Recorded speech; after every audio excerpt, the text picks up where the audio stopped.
Buddha with the black nose, काली नाक वाले Buddha. Hello and good morning friends, this is Sanjeev. तो ये जो कहानी है ये एक बुद्धिस्ट नन के बारे में है। तो एक बुद्धिस्ट नन हुआ करती थी और वो जो है बुद्ध की बहुत ज़्यादा भक्त थी। और उनके पास में बड़ी एक अमेजिंग स्टैचू थी बुद्धा की जो कि गोल्डन थी। ठीक है, तो वो हर जगह उस स्टैचू को कैरी करती हैं। और बुद्धिस्ट मॉन्क जो होते हैं वो ज्यादा देर कहीं नहीं रुकते। तो 8 महीने, साल में जो है 8 महीने, 8 मंथ्स, तो दे आर ऑलवेज ट्रैवलिंग। तो एक मोनेस्ट्री से दूसरी मोनेस्ट्री, एक टेम्पल से दूसरे टेम्पल, तो वो कंटिन्यूसली जो है, सिवाय जो 4 महीने बरसातों के हैं उसके अलावा वो ट्रैवल करते ही रहते हैं। और एक दिन जो है ट्रैवल करते करते तो वो चाइना गई और चाइना में एक बड़ी ही फेमस जो बुद्ध का टेम्पल था, मोनेस्ट्री थी, उसमें गई। और वो जो बुद्ध के जो टेम्पल थी, जो मोनेस्ट्री थी, उसकी खासियत क्या थी कि वो पहाड़ के अंदर थी। और पहाड़ के अंदर में जो है उन्होंने तराश तराश करके 10,000 स्टैचूज, 10,000 स्टैचूज बनाई बुद्धा की। और इसमें 100 से भी ज्यादा साल लगे, कई सेंचुरीज इनफैक्ट लग गई। और बहुत ही अमेजिंग थी। तो ये देख के वो बहुत ही खुश हुई। और डेली जो है उनका जो रिचुअल होता था कि उन्होंने आना है और अपने बुद्धा को भी उन्होंने उधर बीच में कहीं पे लगा लिया और जो है फ्लावर्स, इंसेंस और स्वीट्स ऑफर करनी है। लेकिन धीरे धीरे उनको एक चिंता सताने लगी। तो उन्होंने देखा कि जो वो अगरबत्ती जलाती है, जो इंसेंस जलाती हैं, तो उसका धुआं जो है उनके बुद्धा तक नहीं पहुंच पा रहा है, वो बाकी सब जगह फैल जा रहा है। तो उनको लगता था कि नहीं यार, ये तो गलत हो रहा है।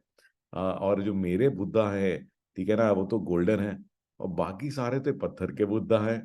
तो इन सबके पास में जो है ये जो है फ्रेग्रेंस जा रही है, और मेरे जो बुद्धा है उनके पास में फ्रेग्रेंस नहीं जा रही। तो उसने कहा कि नहीं, ये बात सही नहीं है। तो शी बिकेम पोजेसिव। होता है कि जब दिमाग में ना क्या है कि देखिए, जब पोजेसिवनेस आ जाती है तो फिर वो हमसे अलग अलग तरह के काम कराता है। तो उन्होंने कहा कि नहीं, ये सही नहीं हो रहा। और उन्होंने फिर एक तरकीब निकाली। और तरकीब निकाल करके उन्होंने क्या करा कि एक जो है बांस का एक पोल बनाया, एक बैम्बू का एक टुकड़ा लिया। और वो जो पोल है वो इंसेंस से लेकर के बुद्धा की नाक तक लगा दिया, अपने बुद्धा की नाक तक। तो बिल्कुल ऐसा मान लीजिए आप कि जैसे कि बुद्धा जो है वो एक्चुअली में एक पाइप, लंबी सी पाइप को स्मोक कर रहे हो।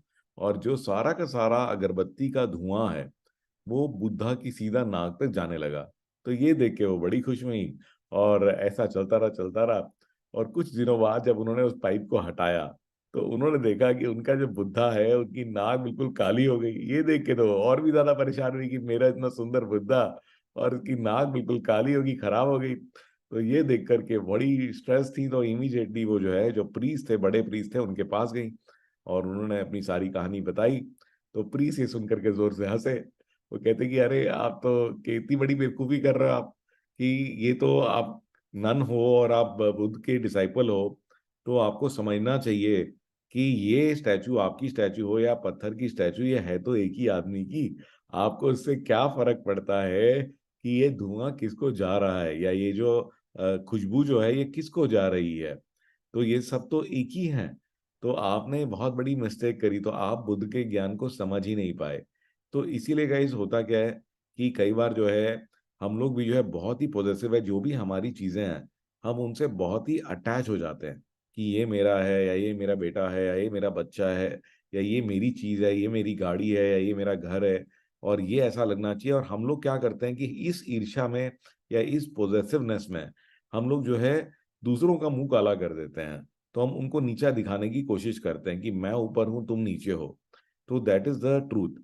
और रियलिटी क्या है कि रियलिटी में हम सब भी अलग नहीं हैं, हम सब भी जो है वहीं से बने हैं जहां से बाकी लोग बने हैं। हम सब भी जो है उसी रियलिटी का, उसी यूनिवर्स का उतना ही हिस्सा है जितने कि बाकी सब लोग हैं। इनफैक्ट मैं कई बार अपनी टीम से भी कहता हूँ कि जैसे कई बार उनको कहा लगा कि भी मैंने पैसे रखे, मेरा नुकसान हो गया, या आपके पैसे चले गए, या कोई नुकसान हो गया, तो कोई चिंता की बात नहीं है। तो मैं यही सोचता हूँ कि नहीं, किसी और को मेरे से ज्यादा जरूरत रही होगी और यूनिवर्स को लगा कि मेरे थ्रू उसकी मदद करनी है तो उसने कर दी। ठीक है, गया तो मेरे पास ही है। ठीक है, तो कोई चिंता करने की जरूरत नहीं है। तो सबका जो है बराबर ही ख्याल रखिए आप। और इतना पॉजिटिवनेस मत रखिए कि नहीं ये मेरा है, ये तेरा है। और ये अल्टीमेटली हम सब लोग जो है एक ही सोर्स से है और एक ही एनर्जी का पार्ट हैं। So that is the moral of this story. तो इसी के साथ साथ मैं एक छोटी सी टिप और देना चाहूंगा, तो ये टेक टिप नहीं है, इसको लाइफ टिप समझ सकते हैं। तो एक जो बहुत बड़ी मिस्टेक मैंने देखा कि अक्सर लोग करते हैं कि वो जो है अपने टाइम का ख्याल नहीं रखते। तो टाइम जो है, अगेन अगर आप इसको मैनेजमेंट के पॉइंट ऑफ व्यू से कहें तो कह सकते हैं कि बहुत ही वैल्यूएबल रिसोर्स है। पैसा और कमा सकते हैं, टाइम और नहीं कमा सकते। मैं लेकिन आपको बोलूंगा कि इसको सोचने का, इसको समझने का एक तरीका और भी है।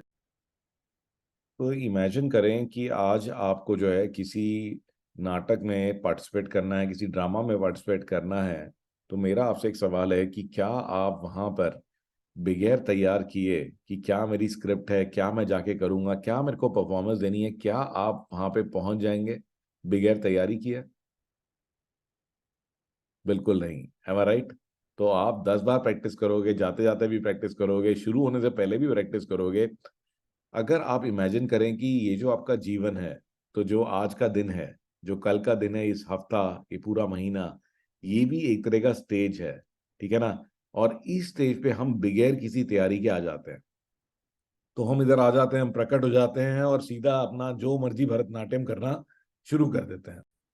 चाहे वो जो डांस हम कर रहे हैं या जो हम परफॉर्मेंस दे रहे हैं वो कितनी भी खराब हो, और ऑब्वियस सी बात है कि जब आप बगैर तैयारी के आप इम्प्रॉम्प्टू ऐसे परफॉर्मेंस दोगे तो बहुत ही रेयरली वो परफॉर्मेंस अच्छी होगी। तो इसी तरह से आप डे टू डे परफॉर्मेंस दे रहे हैं, तो क्या ये बेहतर नहीं होगा कि हम सोच समझ के आए, तय करके आए कि जब हम स्टेज पे जाएंगे तो हमें किस तरह की परफॉर्मेंस देनी है, क्या हम करना चाहते हैं, क्या हम बताना चाहते हैं, क्या हम हासिल करना चाहते हैं। तो यही मेरी रिक्वेस्ट है कि आप जो है, आप काम करने से पहले, तो मंडे को जब आप ऑफिस जाते हैं उससे पहले ही अपनी सारी प्लानिंग कर दें कि इस आज मैं मंडे को जा रहा हूँ, आज ये स्टेज है मेरी, तो वहां पे मैं जाके क्या हासिल करने वाला हूँ। तो यही सबसे इंपॉर्टेंट है, इस पूरे हफ्ते में मैं क्या हासिल करना चाहता हूँ, मेरा गोल क्या है। तो अगर आपने ये डिसाइड कर लिया तो आप देखेंगे कि बहुत ही अमेजिंग इंप्रूवमेंट मिलने वाली है। तो यही मेरा आज का सजेशन है कि आप जो है पूरे हफ्ते की क्या प्लानिंग है वो संडे को बैठ के कीजिए कि मंडे को आप कैसे परफॉर्म करोगे, ट्यूसडे को कैसे परफॉर्म करोगे, क्या परफॉर्मेंस आप देने वाले हो, क्या चीजें हैं जो आपके लिए इंपॉर्टेंट है। और अगर आपने ये कर दिया तो आपकी परफॉर्मेंस जो है नेक्स्ट लेवल की होगी और आपकी जिंदगी भी जो है बिल्कुल नेक्स्ट लेवल पे चली जाएगी। तो this is my tip for today. I hope you like it and I will see you in my next story.